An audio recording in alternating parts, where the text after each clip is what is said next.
Okay, sir, are you Derek DePeel? Yes, sir.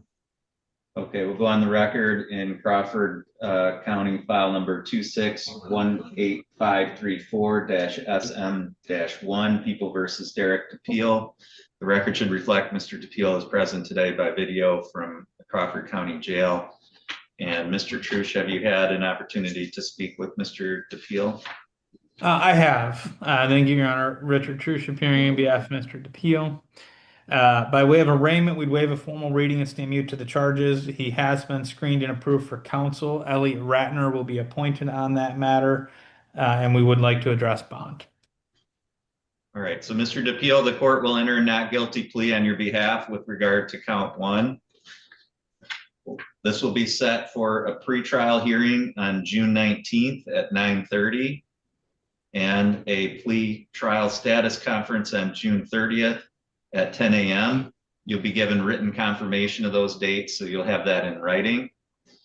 But that'll be your next two appearances on this case. In terms of bond, Mr. Trush. Thank you, Your Honor. Mr. DePeel is unemployed at present. He reports that he was employed until about a week ago when he lost his job.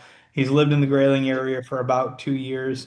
Reports he has no prior felonies, does report a prior misdemeanor over 10 years ago. I think he said about 13 years ago.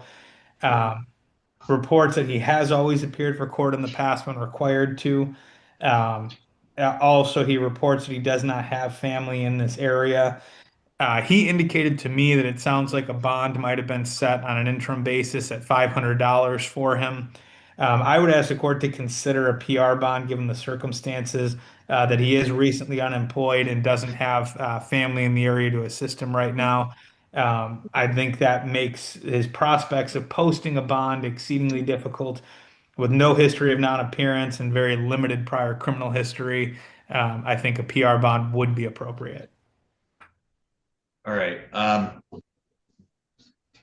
Looking at the charge here, which does involve an assaultive offense, a domestic violence charge, I do think some money bond is appropriate for purposes of the safety of the alleged victim in this case. And I think a $500 bond is more than reasonable given the nature of the charge here. So the court is going to set bond in the amount of $500 cash or surety. The court is going to include all standard terms and conditions of bond. In addition to that, Mr. DePeel, you are to not have any contact either directly or through a third party with Janice Fitzgerald, that you are not to enter her residence, home, school, or workplace, and that you are to not assault, harass, intimidate, beat, molest, wound, or threaten her either during the pendency of this case. That is a condition of your bond. And then again, we will proceed as I indicated. Once Mr. DePeel, you make contact with your attorney, Mr. Ratner, it's important that you continue to stay in touch with your attorney so that you're prepared to go forward at that next date. Mr. Trush, is there anything else you need to address today? Enough for today's record. Thank you. All right. That's all for today, Mr. DePeel. The court is going to disconnect.